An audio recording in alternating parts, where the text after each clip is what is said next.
Hey everyone, it's me Gavin and welcome back to the channel. Today we're going to be taking a look at every single Myriad Celestia trailer in Honkai Star Rail, something that many of you had requested since watching my reaction to every single character trailer, which if you haven't already, I would highly recommend you do so. You can find that over here on the channel underneath the Honkai Star Rail playlist, and then also while you're at it, why not subscribe to the channel for more HSR content, right?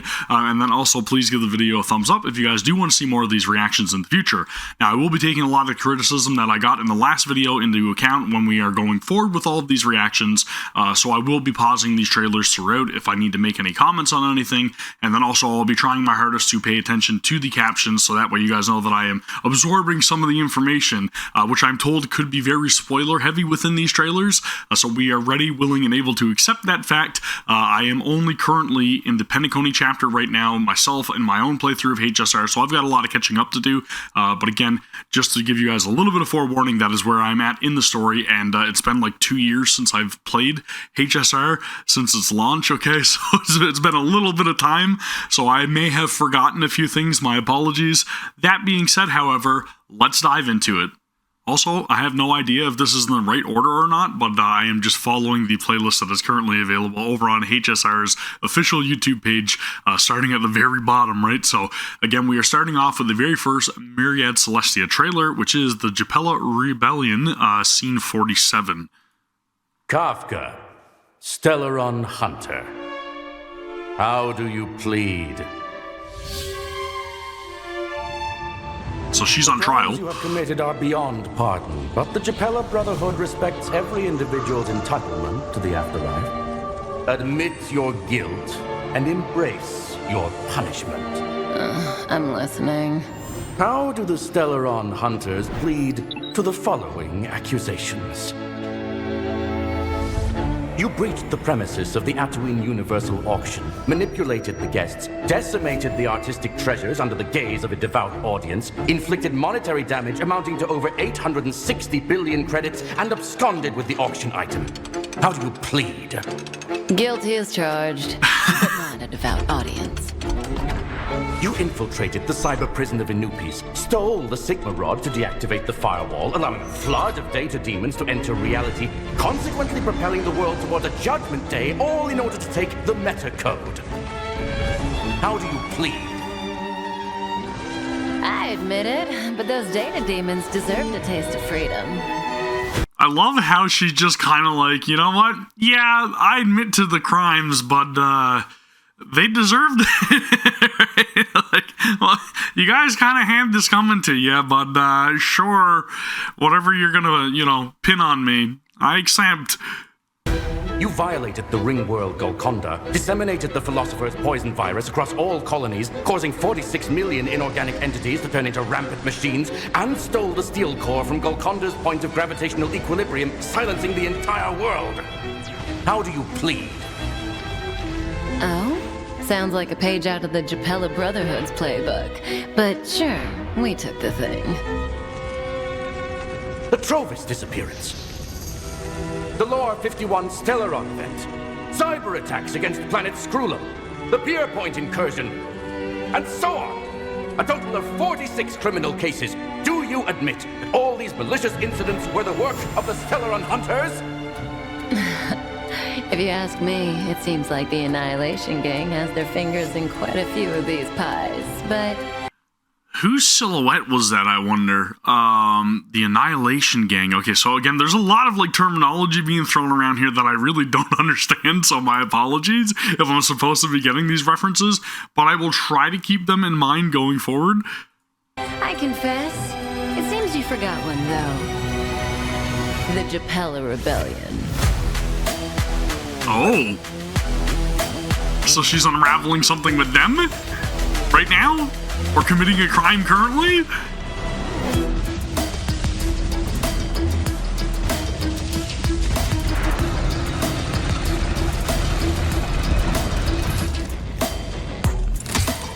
You should really stop playing with your food, Kafka. I know. Next time. This time, it's already too late. Okay, so I'm not 100% sure if these are the people that I think they are, but that looks like Silverwolf, Could that potentially be Blade?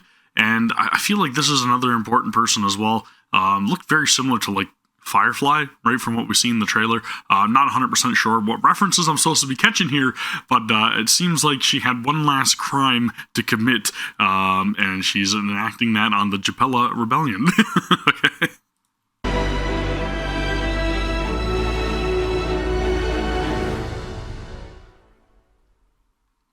All in all, great trailer, I'll say that much. A lot to take in, a lot I don't understand, but again, we'll continue on with the next one.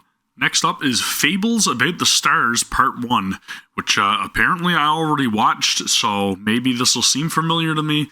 Let's get into it. Let's make an exchange, shall we? An exchange of memories. I dreamed of a ray of light, of a crystal chalice. That is a really cool looking image, right? With this gigantic, like, swirling vortex amongst the stars. I wonder if some sort of, like, disaster or something happened here. The light that shone from that crystal spoke to me. Listen to the parable of the stars. The nameless one, the pathless one, arrived from the edge of the wilderness. The nameless one and the pathless one, again, I'm not 100% sure who that could be. I wonder, is that referencing Don Hung and March 7th, possibly?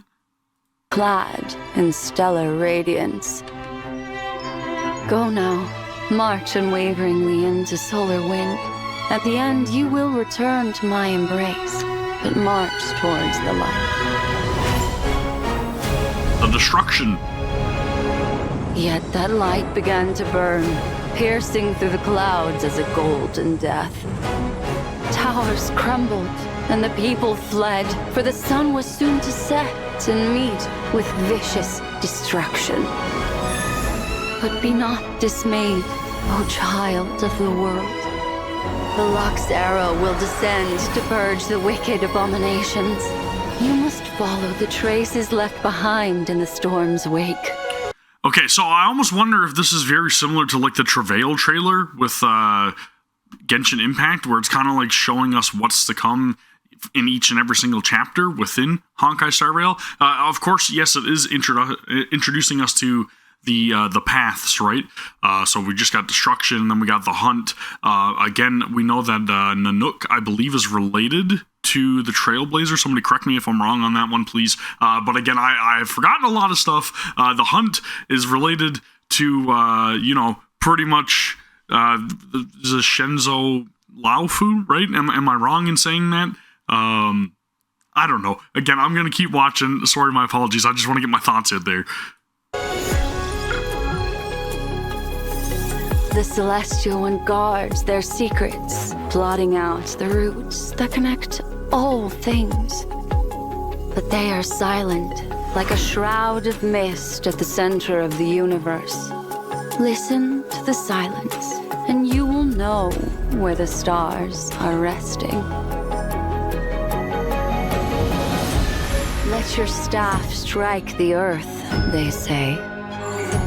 Once and again. The tender sprouts will grow to the sky, and the dew that falls from their branches will rid you of sickness and poison. So I wonder, is it maybe just giving us an actual like rundown of each and every single one of the paths and the sort of roles that are contained within each and every single one of these, right? So again, abundance is, something that Luocha uses, and he's sort of like a healer of sorts, right? So maybe that's what we're getting now, is just a breakdown of each and every single one of the paths. And again, the characters that are encompassed by each and every single one of these, maybe. Blindfold your eyes, they say, that the approaching darkness may strike no fear in you. Let it not burden your soul. That's really cool looking. Nor numb your stride. Push open the majestic gates, they say, and lift up the tablets of lapis. Read them aloud. Let the fire that forged the bricks and the ones that laid the walls' foundations be known. Then they say, "Oh, you who have reached the end, enter into the paradise that envelops all. Join this great choir and feast. Listen to the beating of billions upon billions of hearts, holding you in their embrace." Very ominous, but really cool Look upon looking. the courtesan's extravagance, the mariner's intemperance. Listen to the infant in the mirror, the waves as they enter the dream, the tipping of the balance, the shapeless prince. And finally, measure the world against yourself, and take all such things to heart. This is the path you should walk, they say. Machiavelli, depart once more. Machiavelli. Countless Black shooting Swan? stars streak the sky tonight. Should you choose the right one, it will carry your wish So is she telling our to fortune? thousands of distant worlds. Very interesting, dude. Okay, cool. That was super like ominous. I had no idea. And again, I have no idea how long that was shown prior to like Black Swan appearing. But that's really cool. That was like massive foreshadowing, I would take, right? But anyways, that was really informative, but also incredibly convoluted and ominous, and I have no idea how each and every single one of those pieces of the puzzle fits. But really, really good trailer. Again, let's continue on. Now we have History of the Xianzhou, 7 Arbiter-Generals. I regret to admit it, but the Xianzhou have very few legends. For what room is there to create legends among those who do not die? But there is one distant legend that can still be recounted. The story of the Cloud Knight Generals. It began 8,000 years ago, when the emperor of an ancient kingdom yearned for both legacy and immortality. He sent our Xianzhou ancestors into the astral seas. And through the boundless stellar reaches sailed, great ships in isolation softly veiled. After voyaging 2,000 years, the ships discovered traces of the divine. The plague's author revealed themselves and offered an immeasurable lifespan. But the blessing was a curse. Okay, so essentially, they found the vine, and then they were gifted immortal life, essentially, right? Immortality, but it came at a cost, as from what we've told. And this took them 2,000 years, and this all took part 8,000 years ago. Those who exceeded their lifespan became the deathless doom.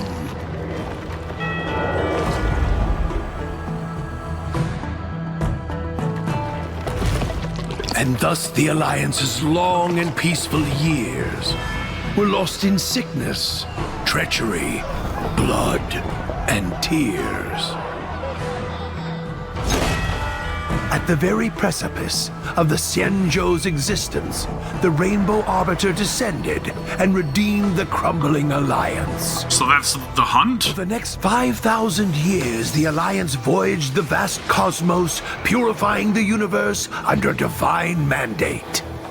Heading the 6 ships were the vanguards of the hunt, the 7 Arbiter-Generals. Behold at the marshal's side, 6 generals of renown. Fierce and swift is Fei Xiao, Cool. the Merlin's claw. We know her. Strong and righteous is Hua Yan, the Flaming Heart. Don't know if we've been introduced yet. Maybe we have. I don't know. I'm not that far. Cautious and sophisticated is Yao Guang, the Seer's strategist. We know Yao Guang. She's awesome. Mighty and powerful is Xuan Chuan, the Seish Queller. Mysterious and fair is Yao Wu, the Patina Justice. Wise and brave is Jing Yuan, the Divine Foresight. The 7 Arbiter-Generals wield extraordinary powers. Intelligent and visionary Jing Yuan of the Law Fu is admired by friends and feared by foes. With skillful sleight of hand, the trap was set. The Borsons soon, with crushing loss, were met. That's his ultimate animation, right? An army must be of one heart and mind, where skillful sleight of hand is little use. The Cloud Knights entrusted their lives to me. I shall not fail them. Glory to the Xianzhou! Glory to the Cloud Knights! Glory to the Xianzhou! Glory to the Cloud Knights! The hunt is with us!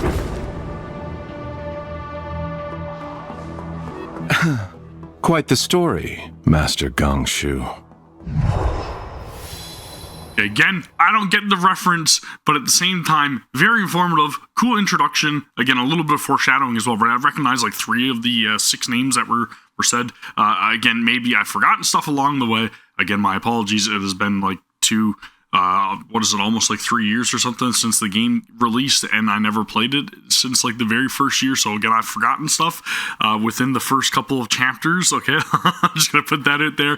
Again, I have not seen any of these except for like the one about the Stars Part 1. So again, that is where I am at with all of this. But again, we are going to continue on. I did really like that. That was a lot of backstory, and again, I'm pretty sure that showcases, the 7 Arbiter-Generals and what their purposes, and I think that the people that were affected by the curse were the enemies that we were facing in the Xianzhou Luofu. Again, somebody correct me if I'm wrong. Moving on, now we have History of the Xianzhou, Exodus of the 5 Dragons. I have traversed great lengths seeking a piece of history. The history of Long the Permanence. I, too, know little of the progenitor of all dragons. Before the dawn of history, Long traversed the burgeoning chaos, seeking the answer to existence. And on that path, the revelation of the permanence was unraveled. Then came our emergence, us, Long Scions. I visited Liaris, a world encircled by 5 suns. The giant dragon sat overseeing the turning of day and night, the change of seasons, sheltering the lives within. Could the revelation of the permanence signify the timeless nature of one's greatness? The relentless pursuit of individual immortality will only breed an unending multitude of malevolent creatures. Such is the fallacy of the plague's author. So then does the permanence represent the continuance of bloodline? I also journeyed to the ancestral home of the Infernalian people, in the land of white embers. The undead dragon Typhon's breath showered flames on the land below, bringing forth... That's a really cool image. I can't help but to comment on it. That looks super badass. Again, I do believe that they are talking about a lot of things that are going on within the Xianzhou Luofu storyline, much of which I have forgotten. But this is really cool, and I wonder if Long is related to Dan Heng, because a lot of that imagery that it was showing kind of reminds me a lot of Dan Heng. For the flourishing lineage. Long Scions are dispersed throughout countless worlds, living in solitude. In the vastness of the universe, the rise and fall of one race is of little consequence.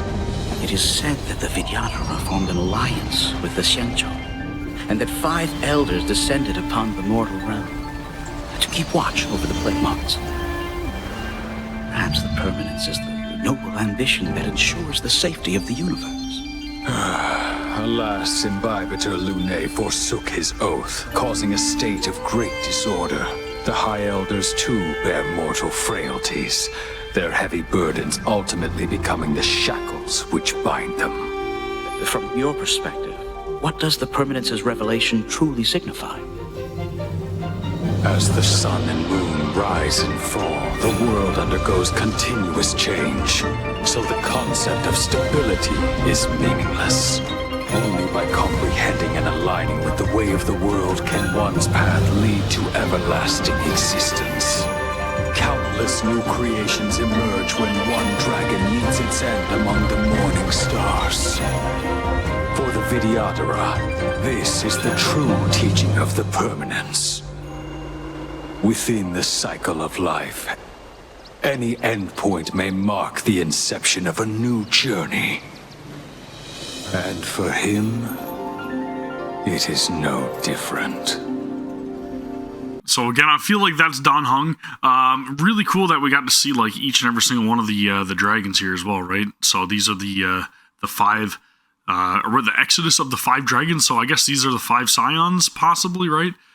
We've got Kelorum Venti, which is the elder of the Yaoqing, successor of the winged dragon, sovereign of storms, bound to watch over the lunar embryo, right?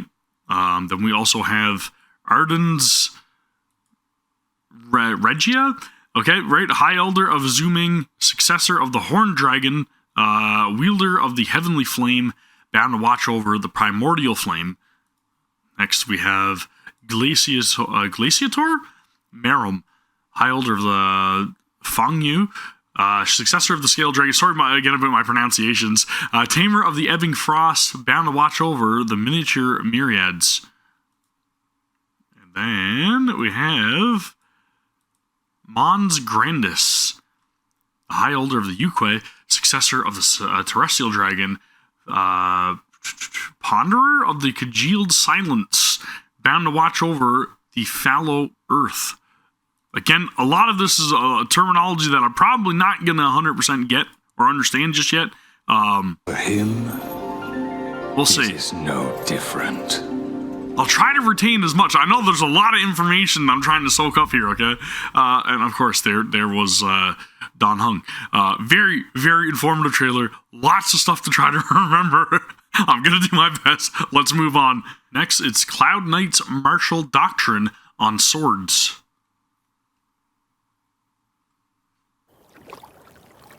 Traveling with you has stirred up my curiosity.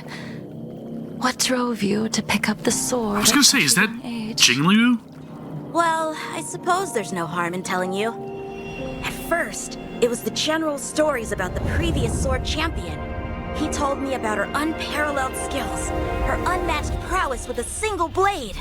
It inspired me that one day I could earn the title myself. She's so cool. It was the allure of renown. I also wanted to live up to the general's expectations and repay him for the gift of his teachings. Where would I be without him? Then you wish to forge deeper ties. It's more than that. One day, I'll run into battle alongside my Cloud Knight comrades, defending the Lawfu and striking down those who threaten us, putting my abilities to their rightful use. In the end, it all comes back to fealty. What's with all the questions, miss? Why did you choose the path of the sword? I too was once shackled by fame and fortune, impeded by bonds and loyalty. But in the end, the sword moves beyond such notions. For the sword is just a sword, an instrument determining life and death. Nothing can tarnish its essence.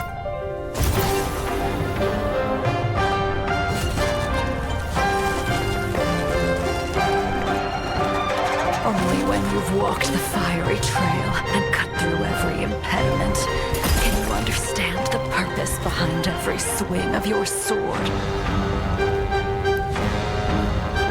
This is super cool. Do you understand now, future sword champion? I wield the sword to vanquish my enemies, nothing more. And now, our battle begins. That was freaking epic. I absolutely love that trailer. That was great. Their meeting, right? Again, we've got his name is Yaoqing, right? I believe. Again, sorry if I forgot, but that's really cool that he gets to have that little like meeting, that confrontation, the tease between him and Jingliu, the both, you know, seeking to be better, and you get to see their reasonings behind wanting to wield a sword, and hers is quite literally just to be like, all right, I've had fame and fortune, okay, but a sword is just a sword, and the reason I wield it is literally just to decimate my foes. It's like super cool. They get to see the contrast between their ideals, right, and oh, dude, that is really good. I love the imagery in that as well, and you know, how he's pretty much saying, like, you know, the reason that he picked up the sword is because he heard the tales of all these legendary, you know, warriors and the Cloud Knights. Here's Jingliu quite literally being one of the people that he looks up to unknowingly, right? It's just, man, that was perfection. Let's move on. It's time for Interastral Peace Tour. Selection, planning, and opportunity.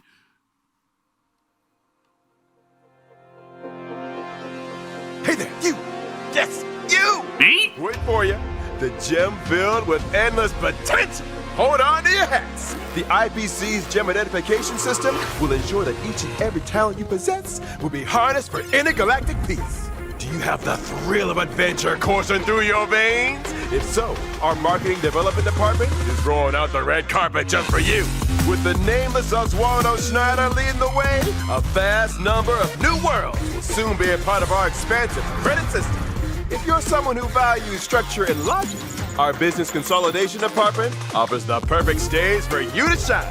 With products twinkling like a million stars, this department has created a spectacular trade network that's measured in light years. Heard of hyper-distant delivery systems and synesthesia beacons? What was once science fiction is now reality. Proudly produced by the IPC. Got an idea that's nothing short of genius? Look no further. Our technology department is waiting for you. Join us and team up with the Intelligentsia Guild.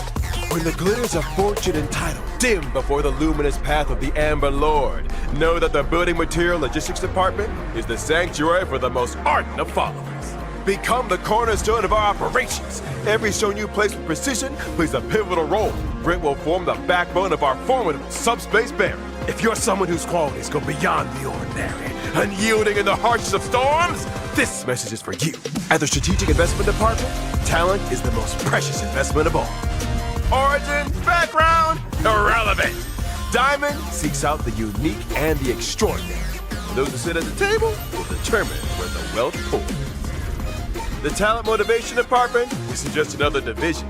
It's a shining beacon of empowerment. Top talent deserves top perks, and that's why the Talent Motivation Department was established. Every task you undertake serves as the pioneering spark that sets Pierpoint's passion ablaze. For those seasoned in their craft and still holding on to cherished dreams, our operations are as everlasting as the sway of ocean tides along the shore. Witness the traditional project department's great supervisor, Arita, ready to capture the treasures the tide unveils. Take the leap, join our ranks, and climb to unparalleled heights. Shape the destinies of myriad worlds, and make the history of the galaxy your very own footnote. The mighty hammer of the Amber Lord has struck. A realm of endless opportunities beckons. We're waiting for you. Dude, I have no idea what the hell I just watched other than the fact that it literally feels like an ad for the IPC. It feels like they're essentially just being like, listen, all right, no matter what, there's a place for you here amongst the IPC, so whatever your strengths are, you let us know and we'll get you involved, okay? Again, there may have been plenty of information contained within this Myriad Celestia trailer, but 90% of that is right over my head. I have no words for that other than I don't know what it was trying to get at. I don't know who it was directed towards, but it was interesting. It was really well done. I like how the different images were popping up and stuff, and I'm sorry for my silence through the entirety of that trailer, but I'm just trying to absorb information. And then they kept talking about the Amber Lord, which is that related to Nanook? I don't know, man. Let's continue. Now it's an exorcism for Fyxestroll Garden? My apologies on the pronunciation. When the Xianzhou people roamed the galaxy, they inevitably meet strange beings. So lots of spooky stories start with these encounters. Filu? On one such occasion, a new Ten Lords Commission judge received a decree ordering her to subdue a demon. Excuse me? No. Where are your manners? This is the other girl, the Exorcist. I should have made that connection. Huh? A compass? It can't be.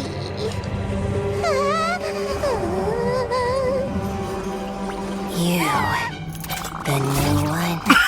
That's creepy. Exorcist? The reference, I get it. Careful. Are you okay? Let me help you up.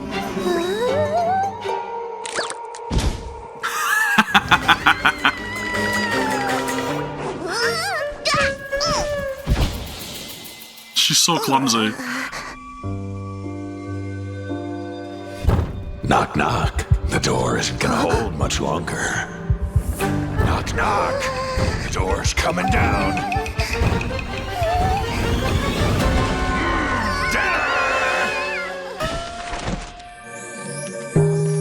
Rip. You asked for a spooky tale to grow some guts, didn't you? This is what you faced on your first day. Why are you shaking in your boots? I love that she has the little like doggo thing over here as well. I can't remember her name right now off the top of my head, but I definitely do know which character this is. My apologies. Okay. She's so afraid. That's enough courage training for today. Where do you think you're going? It ain't over yet. Dude, super cute. Again, really love that trailer. I can't remember the name off the top of my head. I know we literally only reacted to it a couple days ago, but again, right, that's the thing with recording all of these videos within a single sitting. It's a lot to take in, a lot to remember, and my apologies for my forgetfulness and not being able to have all the information completely ingrained in my memory. Again, I play a lot of different gacha games, and there's a lot of names and a lot of characters and a lot of story events to remember, okay? But again, let's move on. And in between this trailer and the last one, I looked it up. Her name's Huoho, okay? So again, sorry, my apologies. All right, let's move on. We have Transcendent Ruan Tunes, Blushing May Bloom. So I'm guessing this is probably Ruan May. Maybe. Mother, your letters are always welcome. The plum blossoms bloom and wither, and I occasionally catch a scent of loneliness. I once again am thinking back to the research in my childhood, together with you in No Man's Land. That comfy cabin, teeming with boundlessly joyous forms of life. Those days are unforgettable. I understood the vastness of the universe too early. I was different than every other kid around me. It's waking up!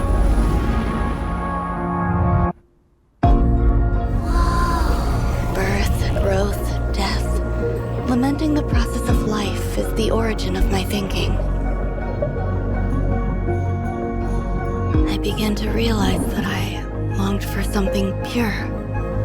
So she's a researcher, right? If somebody, again, correct me if I'm wrong, but this is really good. And I'm loving like the traditional Chinese music in the background. I can tell those are like very operatic vocals. Again, very artistic in terms of its design and each and every single one of these frames. Very beautifully animated.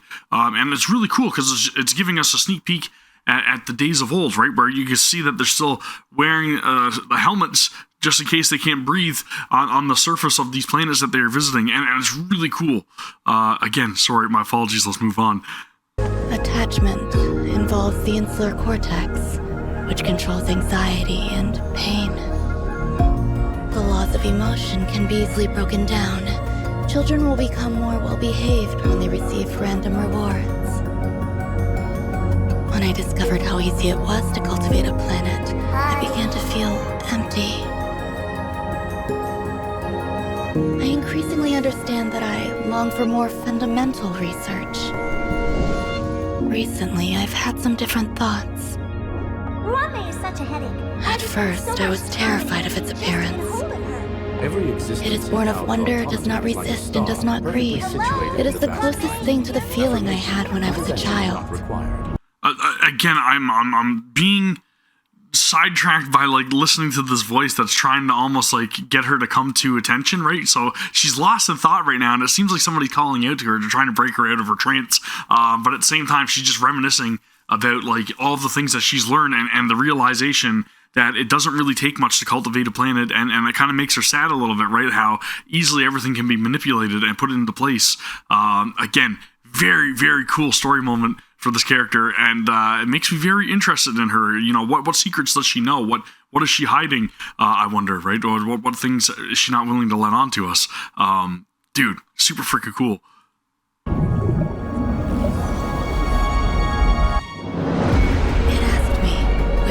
Research end. Never. Life is so colorful, but it has nothing to do with me. I explore the mysteries of the universe and seek deeper answers. I have nothing to lose and nothing to gain. If life is cultivated and reproduced, you can dissect remembrance, control equilibrium, deconstruct beauty, and reproduce permanence. I will understand life and touch on these conceptions. And perhaps I, too, can become an Interesting. That is some breaking the fourth wall.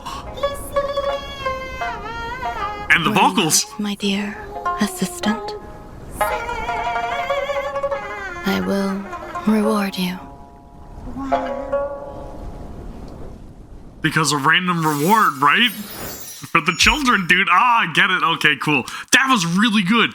Wow. That makes me want Ruan Mei so much. That was a great trailer. Holy crap, dude. Wow. Now we have a Knight of Everflame, scene 33. Penacony, planet of festivities. Yes. A cradle drowning in dreams, a haven for the cowardly. The family has summoned guests for its grand celebration.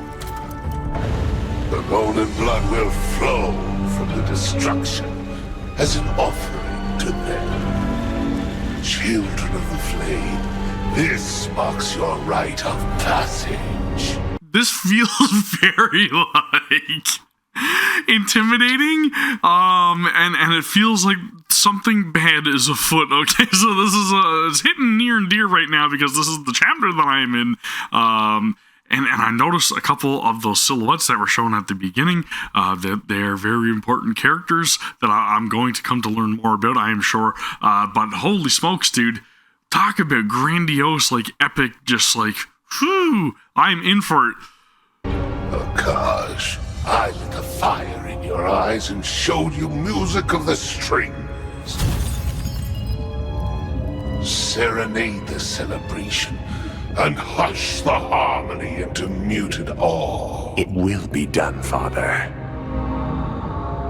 Dubra, I set your form alight and taught you mastery of the blade. Temper it with sulfur, name the elation, and let the performer's blood and tears pour into the abyss. As you wish, Father.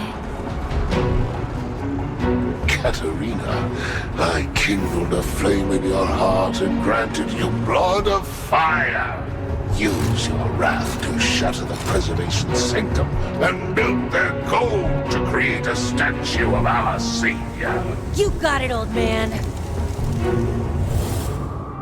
And Constance at last. My most ambitious and exceptional child. There is nothing more to teach you. Just remember, with our Peliconi's midnight hour, strip away all they hold dear, and leave naught but the remembrances too.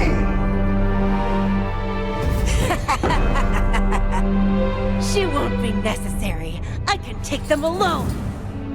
Super cool. A little pessimism might be wise. What if we all end up dead? The Dahlia, right? Since when have those on the path of destruction feared death? Still, it is wise to plan ahead, Father. Woo! What is our fallback if things become perilous? Fall back! Such a thing does not exist. Destruction is brave and heroic. To cling to life is to delay in cowardice. Relish Pennacone's savor its invitation.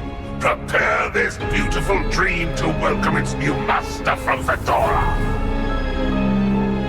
Ifrit, Duke Inferno, Everflame Mansion. Well, maybe that was the big bad introduction. Ifrit, okay, that's very interesting to me. It makes me wonder just what sort of adversaries I'm gonna have to face here, okay, in the coming chapter. That is very, very good. It definitely reminds me a lot of like the Harbingers or Harbingers, whatever the frickin' hell they're called in Genshin a little bit, right? It seems like we got some bad people to be dealing with. Again, a lot of like names being thrown around, a lot of references. I am assuming these are characters that I will come to meet, but they all have the different paths that they're associated with, or the different paths that they're told to cut out. And again, I don't get the references immediately, but that was really cool, and I like the way that that was done. Again, let's continue. Next, it's a revisiting of past dreams.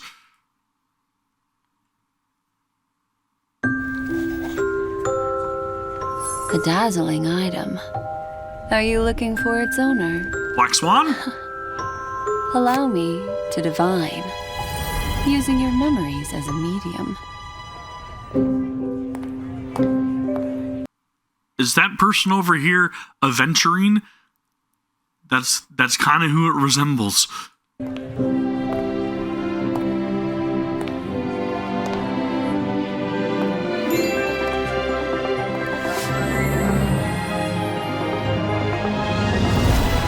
Art style is beautiful.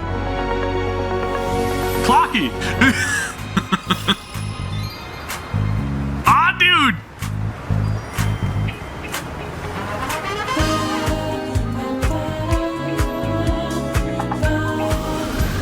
Sparkle!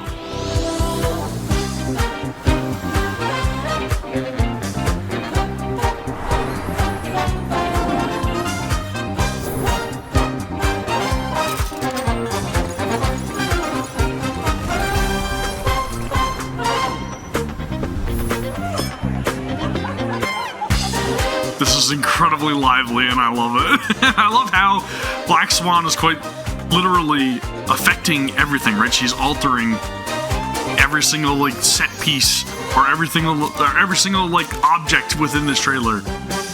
Sunday, of course, right in the background. Dude, and then we had Robin there as well, right?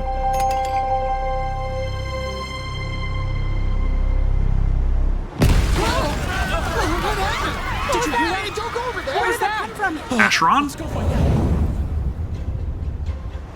The truth does not lie. Neither do memories.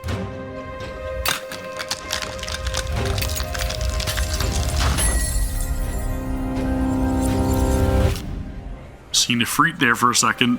Predestined paths have already converged. She has arrived. Excuse me, has anyone found a makeup mirror? Thank you. I was looking for it for so long. Firefly? That menacing infernal fire absorbed by the vast, profound sea. And that sea surprisingly dwells on the planet of festivities. Oh? Okay. All right. So the fortune has been written then. Things have already been put into motion from what we could tell there. Again, really cool. We got to see a lot of those characters' references, and we get to see each and every single one of them referenced within those cards that she's wielding as well, right?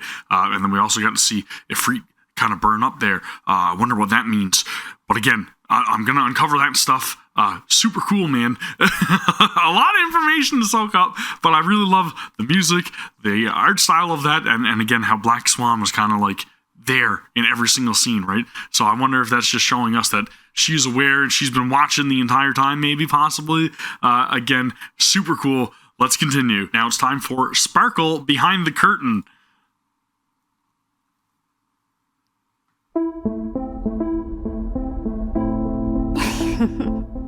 Oh! It doesn't matter who I am off stage.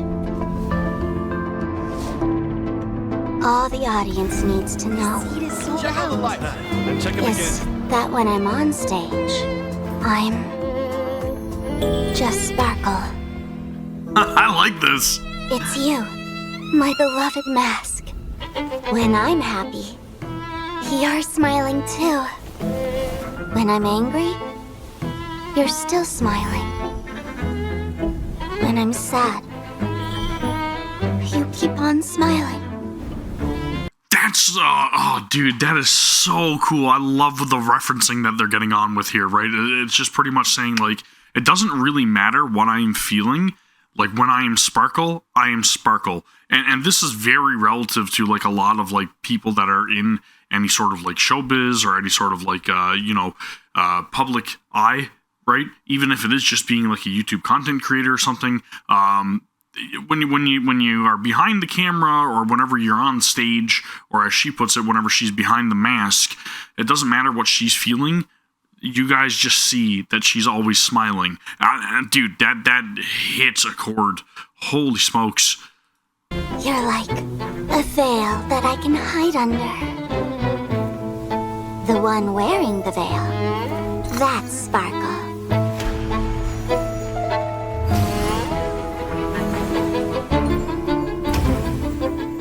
It's you, my beloved mask. When I'm happy, you're smiling too.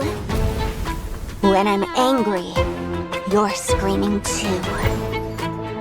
When I'm sad, you're crying too. You're like a mirror, showing my reflection. So now we're seeing the flip side of that. The mirror, that's Sparkle.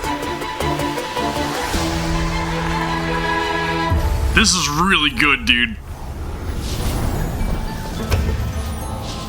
It's you. So as these showings are progressing, you kind of see how she's becoming a little more, like, unhinged, right? Like, the mask is becoming less effective.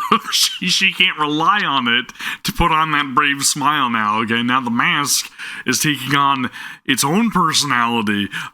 Dude, holy crap, this is really well done. You, my beloved mask. When I'm happy, you're screaming. When I'm angry, you're crying. When I'm sad, you're smiling. You're like a face staring at me. No longer a mask. I'm not Sparkle. No, I am Sparkle. Wow. When I realized life was just a play, I wanted to leave the stage. Because off stage, there's an even bigger stage. What do you say? Who's the real Sparkle? It's so creepy. I love it. Dude. So again, as I put it, you can kind of see, like, now she doesn't just hide behind the mask, right? She doesn't rely on that mask to take care of the bad emotions she's feeling, but now the mask is kind of like taken over her, guys, and now she's being controlled by Sparkle. Sparkle's reached a whole audience that now she has no control over how she feels anymore. Okay, she has to be Sparkle. She's bound by it. That's so freaking cool. And then the whole like mentioning of, you know, the life beyond the stage is actually like the real stage. Holy crap, man. That was freaking good, dude. Wow. All right. Let's move on to our next one. It is Kyoden, a cleave across the transient world. Do you still remember why Izumo forged these blades?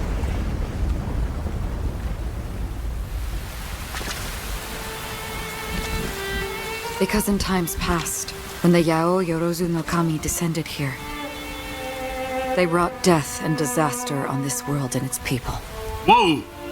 To save the world, Izumo splintered 70,033 blades and forged them into the 12 Sentinels.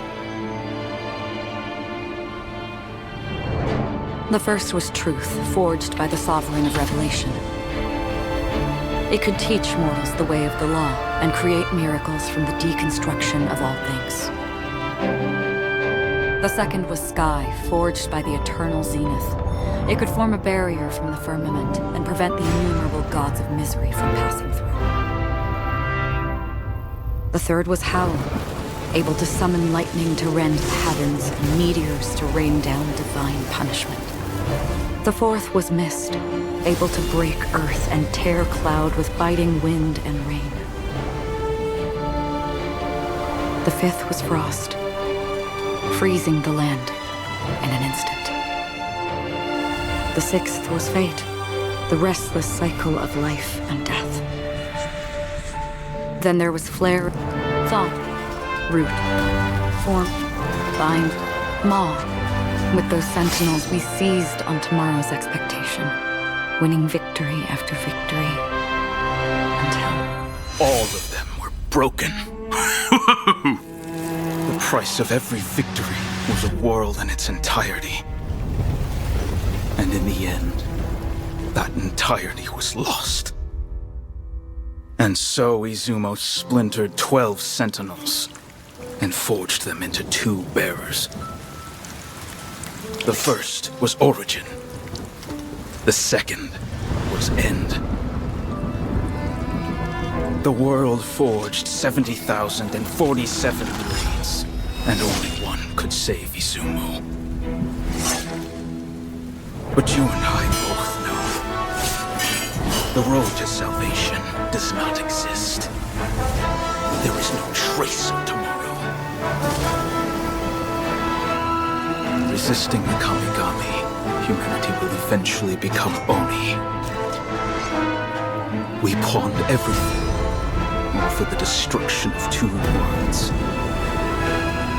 In times past, Takamagahara, upon which the Kami descended, was surely as beautiful as Izumo. So, do you still remember why Izumo forged these blades? because of a lie. An end that never existed. We long since strode into their shadow. Each step forward one that we can never walk back. Dude, this trailer. Not.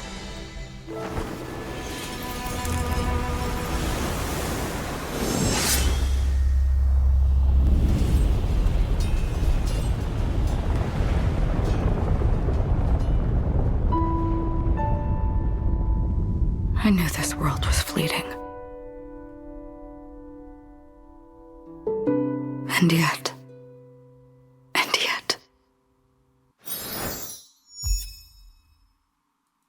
Whoa! That was beautifully drawn, and I don't know what point in the story this is, but I need to reach it, because that was super freaking cool. I love anything to do with, like, you know, ancient swords, or anything that's like, you know, the powers that these swords contain, their purpose, everything else. It looks super cool, man, to see that breakdown.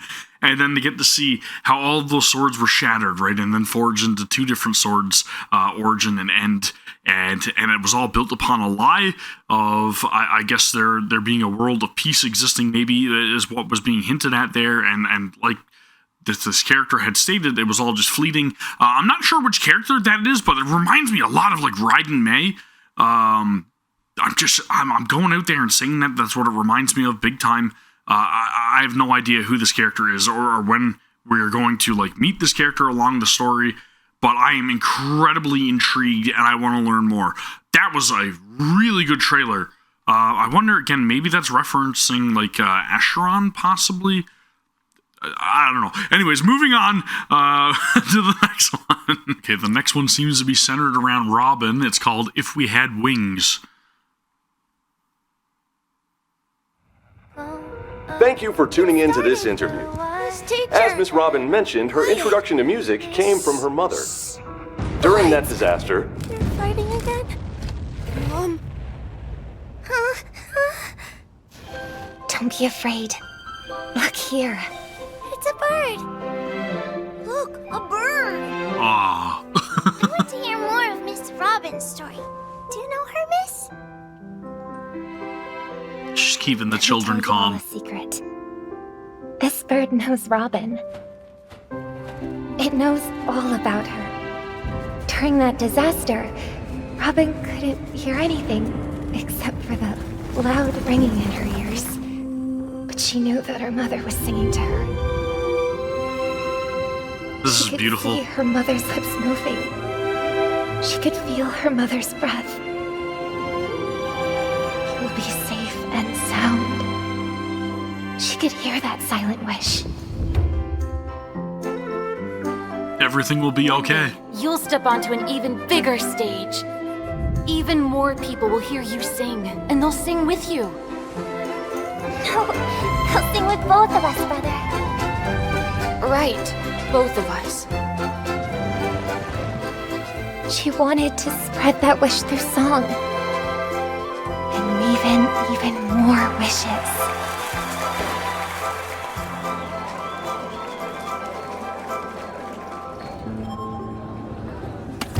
But behind the beautiful sounds, there were noises of disharmony.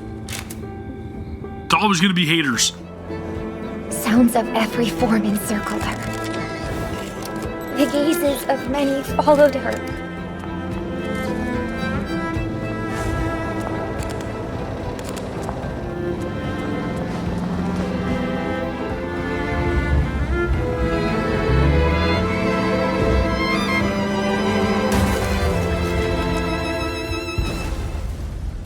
She thought about fleeing, but something always stopped her. Because a singer could never turn her back on her audience. Oh, or dude. herself.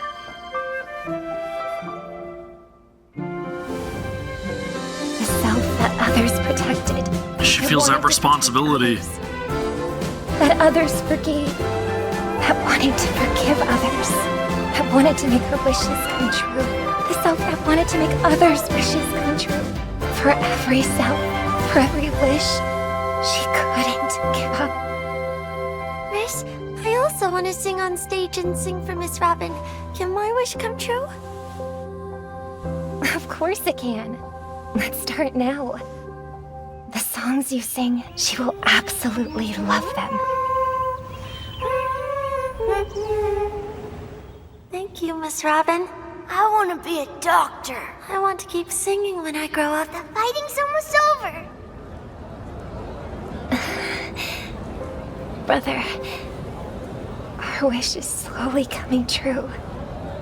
This is the end of our interview. It is reported that Miss Robin has now left for Penacony. Dear friends, we hope to see you again on the planet of festivities. That was a really good trailer, and again, it shows a lot about her character, right? Her upbringing, and again, how she just wants to give those hopes and dreams to the future, all the children and everything that are around, showing them that, all you have to do is persevere and stay dedicated to the cause, and you will make it. you will get there, and even though it may be, more than you may think it is initially, it may be harder to deal with that fame, that not the fortune, I guess, of it, but again, the fame of it, right? And all eyes on you, the paparazzi, of course, like trying to see her, spreading false rumors about her, and there's a lot of like heat that comes with that, right? But at the same time, again, it's just for the purpose of living out those dreams, and again, showing the children that if they try hard enough, they can also accomplish their dreams as well. I really like the message in that trailer. That was beautiful. It's time for Presently Beneath a Shared Sky of Stars.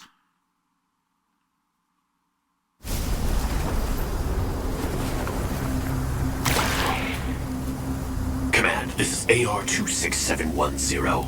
Please respond. I don't think they'll respond. What should we do? We're the only survivors around.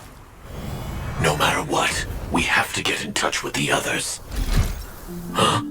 If that's the case, it'll be faster this way, right? Hey, you. This is super cool. I understand. Article 4 of Glamoth's military regulations. Leaving the cockpit is strictly prohibited. This way, we'll be discovered very quickly. Even though we'll be punished. That can't be helped. The Fireflies? How many times is this for you now? Leaving the cockpit like this.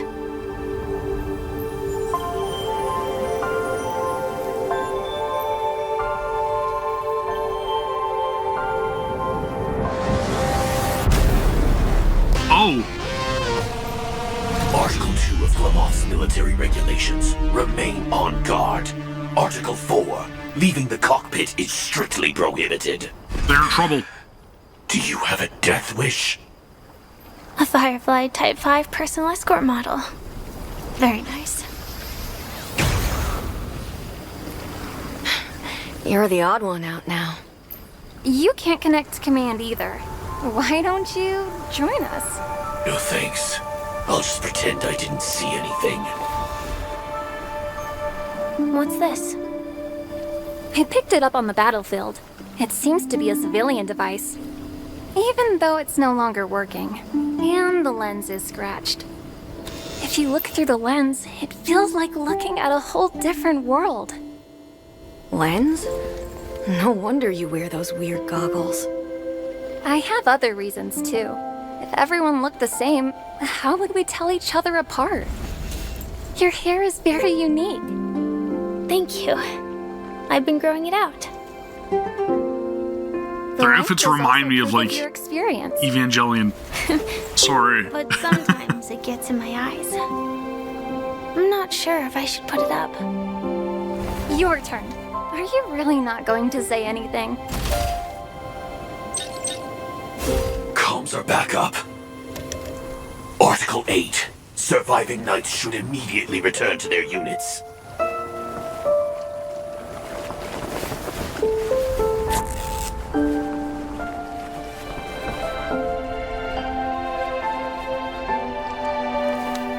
Looks nice. It really suits you.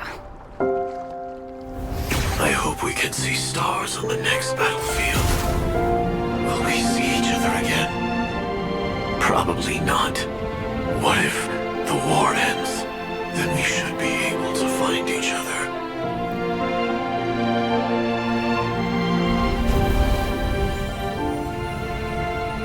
What should I say?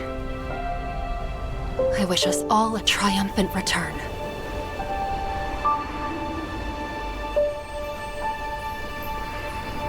I'm gonna guess they probably never did see each other again.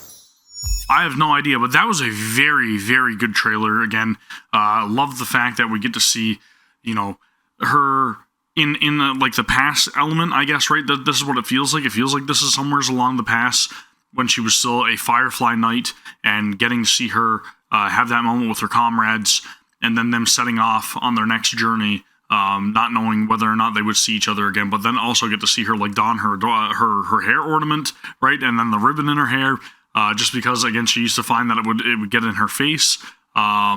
Really, really good moment. And again, very beautifully drawn. All of the imagery with the shooting stars, essentially, right? That kind of reminds me of the scene that I just recently got to in Penacony. But again, very, very much did enjoy that trailer for Firefly. That was a good one. Now it's time for Stoneheart's Oath Ring, Both Ends of the Scale. That reminds me of the IPC one. In this debt collection period, Penacony has been reincorporated into the IPC's distribution of shares. But we also paid a high price. A cornerstone was completely destroyed. Is this spoilery? Gavin summoned everyone, with me as chair, to decide Aventurine's punishment. Take away his position as one of the 10 Stonehearts. We all took an oath to treasure the cornerstones like our own lives.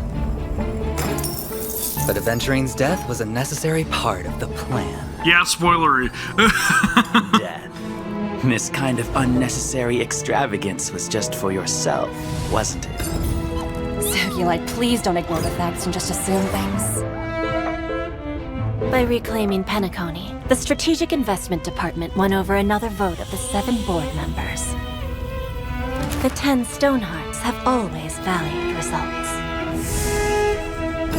But some value their oaths more. Sapphire is in favor of punishment. There's also Agate. They might be dead. I even have to convey their opinions for them.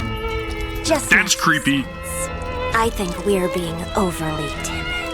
If it were me, I'd let everything become more of a bloodbath. Very creepy. Amber prefers to remain neutral. This is her vote. But as an Intellitron, I think there should be more justice in your life. Only one vote left, as expected. The final verdict comes down to this. 4v4, the natural outcome. Everyone here has always been so united.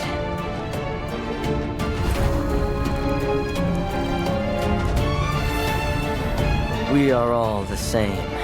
We band together, merely to obtain what we want. If that's the case, why not keep extracting from this one?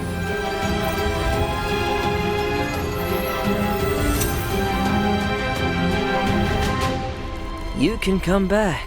Your time isn't up yet. Okay, so it's a fake out. This is also Diamond's recommendation. For the war among the eons, we shall give it our all. The mighty hammer of the Amber Lord has struck. Since we bear the duty of the Stonehearts, even if we must risk our life and limb, we will follow the preservation to the end. All for the Amber Lord. Alright, so I was wrong. It's the preservation. My bad. It's not not the destruction. Like I said earlier in this video, my apologies. I stand corrected, okay? Again, these are things I should know. Sorry. But again, very good trailer. It kind of tells us that maybe there might be a scene in which Aventurine is made out to be dead, but evidently gets an opportunity not to be dead. I'm not really sure the significance of the 10 stones. They all feel like different gems. I know that there was a mention of different gems in the IPC trailer that we got earlier as well. Again, that's a lot of information to take in. I'm trying to draw parallels, but I don't want to sound too much like a fool, so I'm going to shut up and we're going to continue moving on. Mind the Swelter, watch the furnace. Gifted swordmaster, taught by Huayan, Flame Wheel Octet, Yunli. Yunli, that's the massive sword kid, right? Wish to be champion of the universe. Look. You will become the sword champion, towering above all. The war dance is merely one small step on your path. A good sword and make you invincible. Countless people got what they wanted with me in their hands. This is eerie. A mediocre swordsman instantly became world famous. And a dying old woman finally carried out her revenge. Your future is right here. You just need to tell me your desire. You're already at death's door and yet still a chatterbox. You cursed sword. Ooh. You're still struggling, even with the molten remains standing ready. I love that. They don't care about power.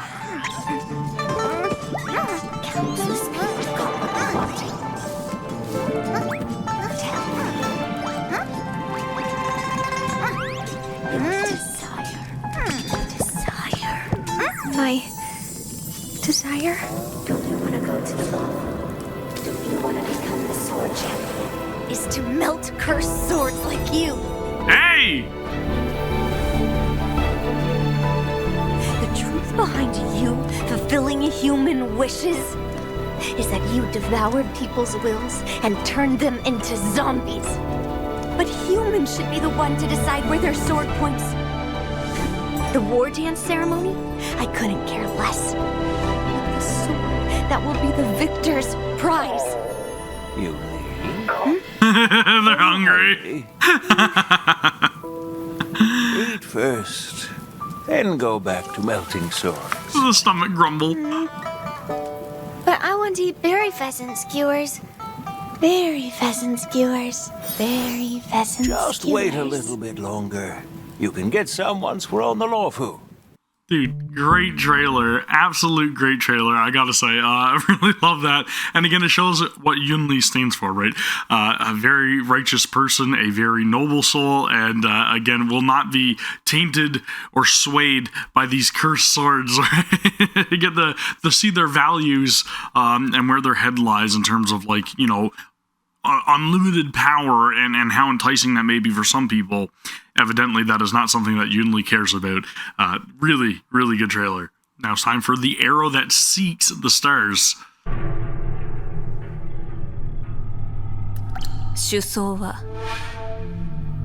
将軍の魂を弔うためにある。 Is this Fyxestroll? あの光。 Yes, it is. 試してみる。この矢が流れ星を追い越せるか。かつて私たちは食料として死ぬか鮮度として生きるかしかなかった。でもあの光を見つけた。それは言った。ただ遠くを見ろ。ただ速さを求めろ。ただ前へ進め。そうすれば遵守の矢尻が見つかる。 Essentially just telling you, right, keep going on, don't give up, don't count yourself out just yet, even though you may be just comparing yourself to just, you know, food for your enemies. You gotta strive to have that will to live. And again, it shows a lot of like how Fyxestroll's character is very driven, even though they may feel a little bit down on themselves. Again, super beautiful art style as well. I just gotta point that out there. I feel like I'm watching like a painting just being like animated, and it is incredibly well done so far. 私はもう地を這いつくばる獲物じゃない。奴らの指揮を決める力がある。勇猛なる運気軍、聖宮の勝利。老公を打ち、儒家の災いを鎮める。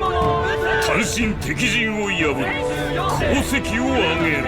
天撃将軍がいる以上、明生を揺るがすことはできない。意味物はまだ残ってる。天地はまだ自由じゃない。低級の矢には消えない力がある。 Dude, she's like a massive like commander, right? It's just pure power.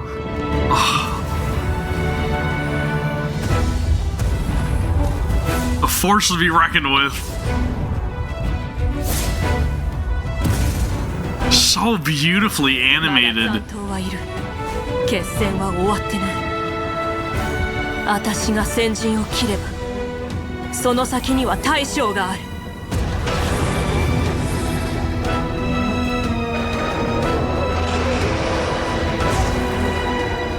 足りない。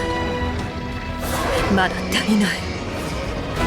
They will not be content until all are wiped out, right? 遵守は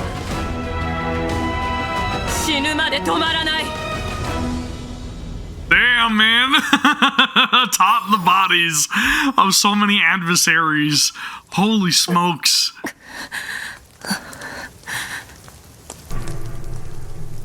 天球の神よ、いつの日か恐怖が私を飲み込むわ。でもこの矢尻はあなたより先にこの心臓を貫く。 Wow, dude. Holy crap. That was incredible. Super epic. Again, awesome character. And again, that was a beautifully told story. Now it's after the sunset. Oh, triple-faced soul, please sear his tongue and palms with a hot iron, so that he will not be able to fabricate lies and false vows. Sunday?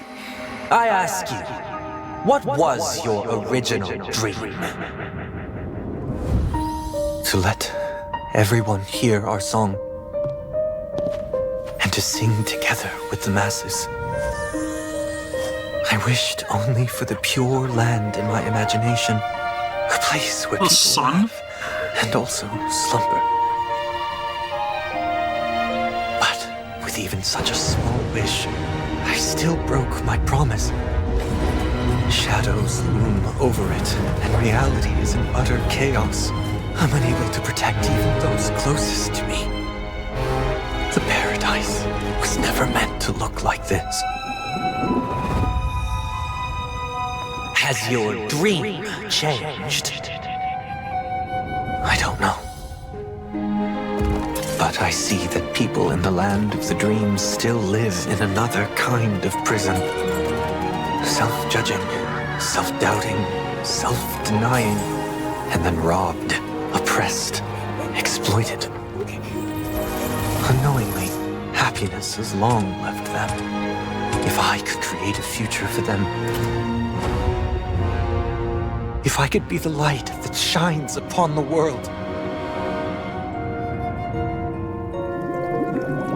Big responsibility. I ask you, has your dream come true? Without a doubt. As you see, in this paradise I have built, the virtuous are comforted, the weak are protected, the sinful are judged. Our dream has come true. Then do you know why everything is now so silent? Because people are asleep, no longer laughing. No, it is because they no longer wish to slumber here. In this sweet dream, only I remain. When the last actor leaves the stage, the show must come to an end. And now, the final question. Why does life slumber?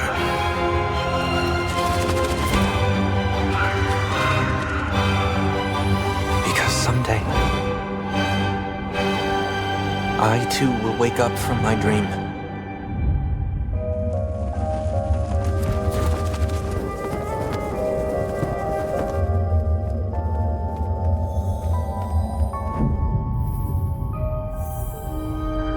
Once again welcome the arrival of tomorrow.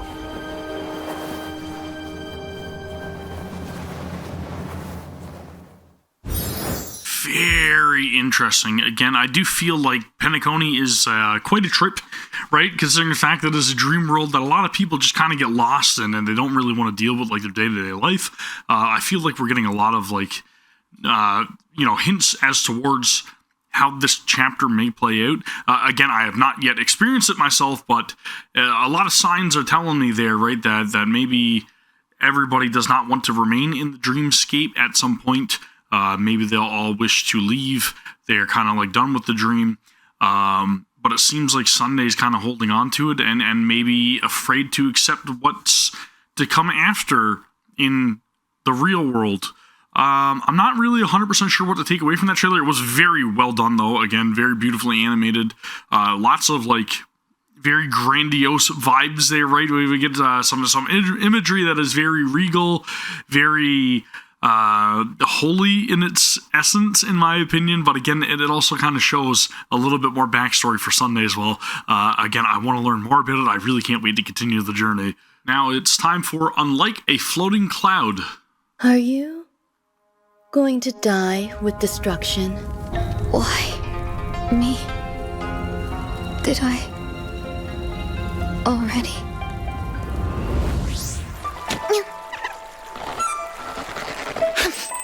Life is inherently born from nothing. You still have the right to choose. Move forward. As long as you can remember where you were supposed to go. Welcome, welcome. My name is Tingyun.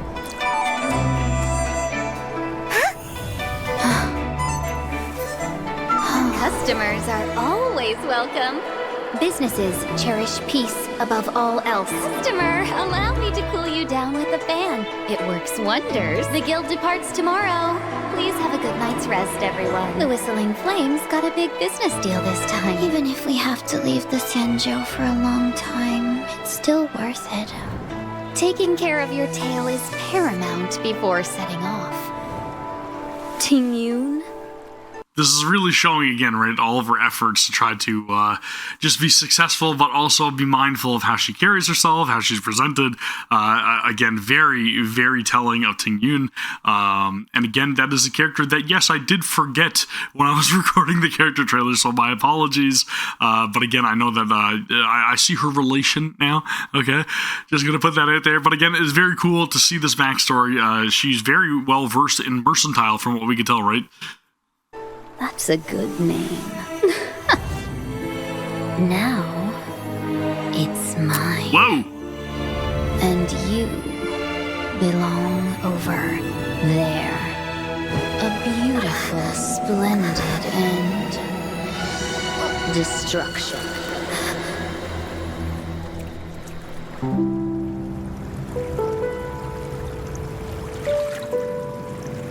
No. I will stay here. Even if pain still eats away at me, I will still burn bright in this torrid fire. I have seen everything. What a journey, man. My direction lies forward. I will see all the many worlds in this vast universe. And I will take back the life taken from me. Fantalia? I can't remember her name. Right now. The boss. As if we're going back to the start of everything. Reuniting with old friends.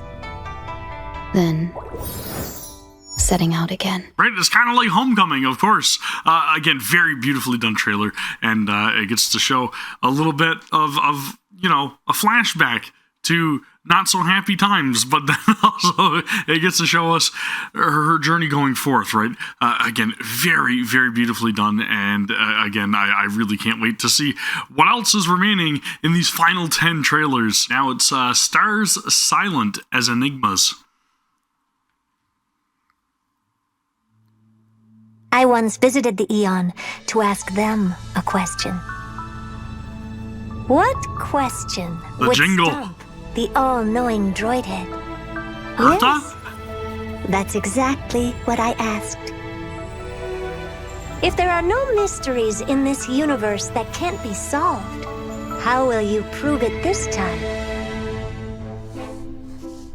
I've tackled many conundrums for pleasure, but before long, they become solutions. No matter, the good stuff is always further ahead.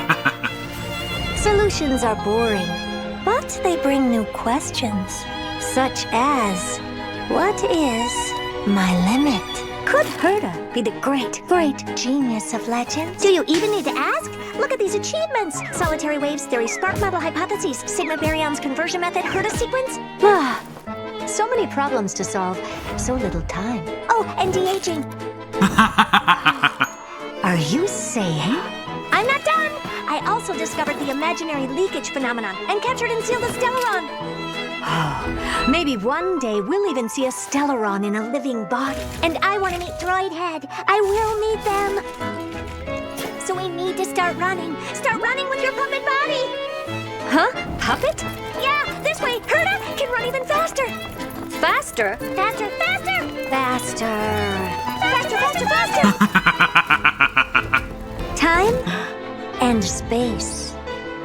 Two conundrums hindering human progress. It was too easy to step over this limitation. But it's still not enough. Step out of the circle at your feet and look down from a higher world. In an extrapolation concerning the universe, I rolled a die. Curious, blessing, reward.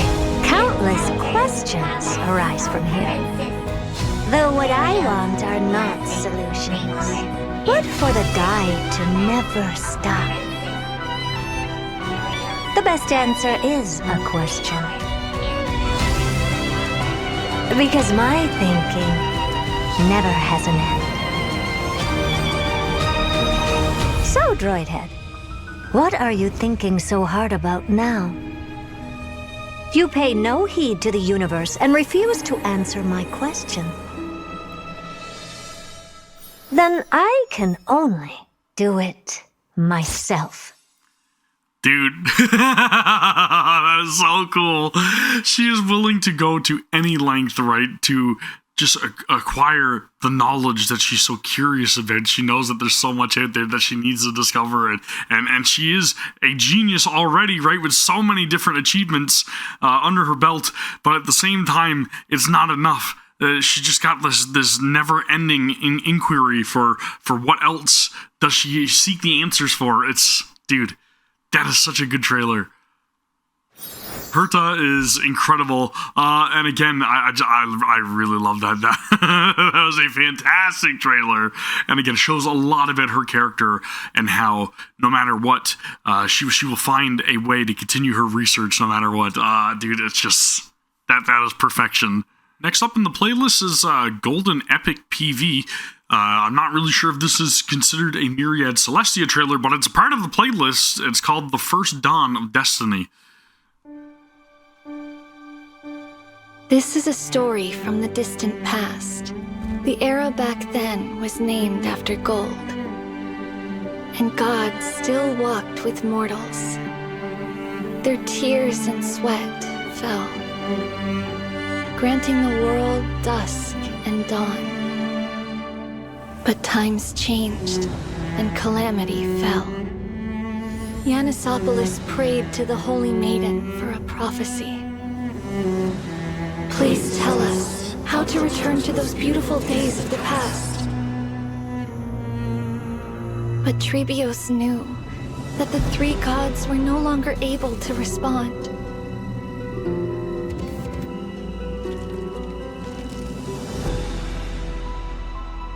If the Titan who bears the world has already fallen in the flames of war, then who will lift the torch and drive away the long, cold night? If the Titan who guides guides the people has withered in the deepest dark. Then who will take their authority and fulfill the promise of passage?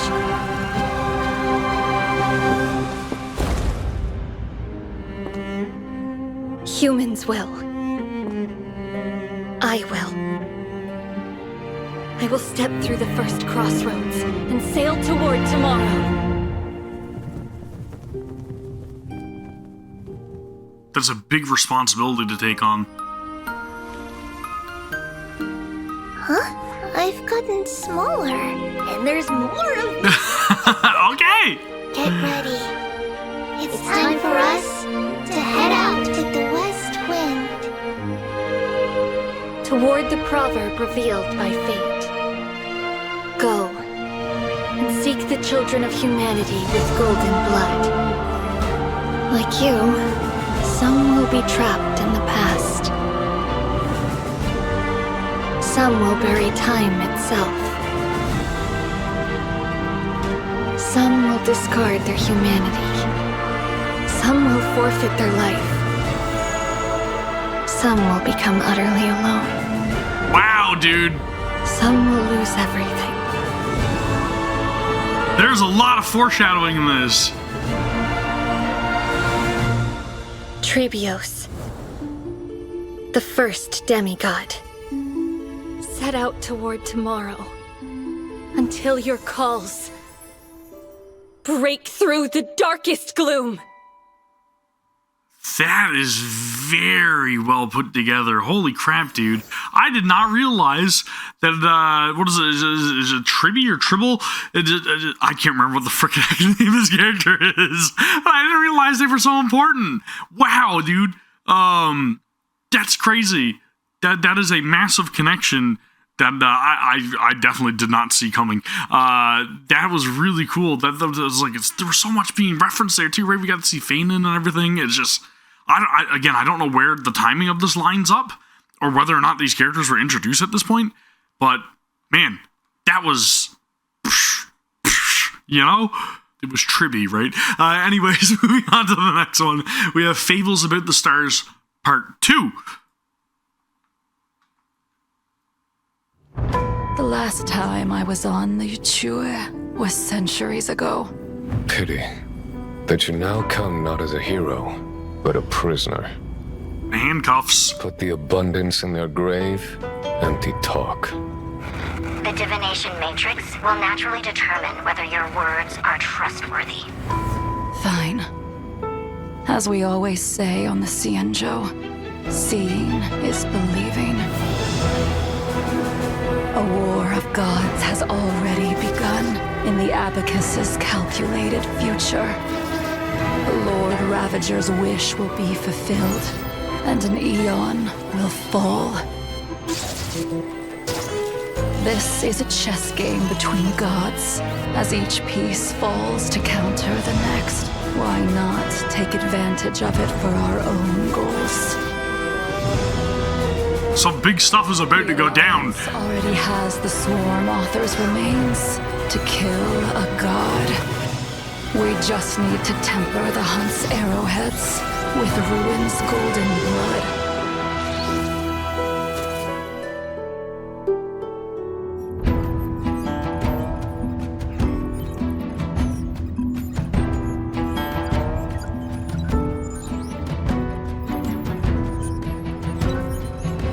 Told me that the Cienjo Alliance is not our enemy. So why not join this great feast and observe how billions of beating hearts walk into irreversible demise? Indeed, death is not a process, but the outcome. Let the ignorant hunter raise their bow and kill what they love, what they believe in. And ultimately, kill themselves. So, what's the point in this process? Just for it to feel like a ceremony? Well, it's not like I have a right to complain about ceremonies. I mourn for worlds that can no longer laugh. Did you still remember what happened? I saw a spot of light that dimmed the star. Damn! Existence itself. Wow! Leaving only a despairing white, enveloping both entropy and time.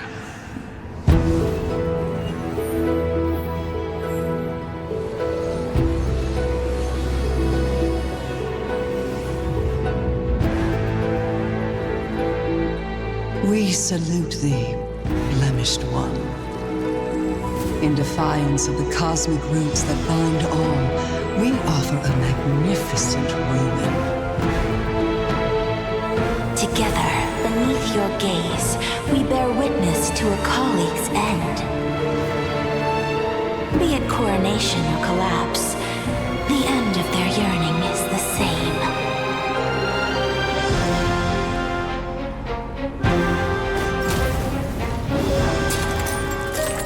Just to witness? That feels like formalism. Even if every genius in the cosmos dropped dead, what's that got to do with us? Still not enough for you? The fools will only flounder in tears after the wise have been buried. Cease your chatter. The sun has risen from the end of time. When Iron Team finally breaks its ship, the Erudition's calculations will meet the end. But who could say that Akavili on a new journey won't bring another salvation? Trailblazing always ends up igniting something, no? Then, they'll achieve an even more majestic ruin. Prisoner who picked up Starfire.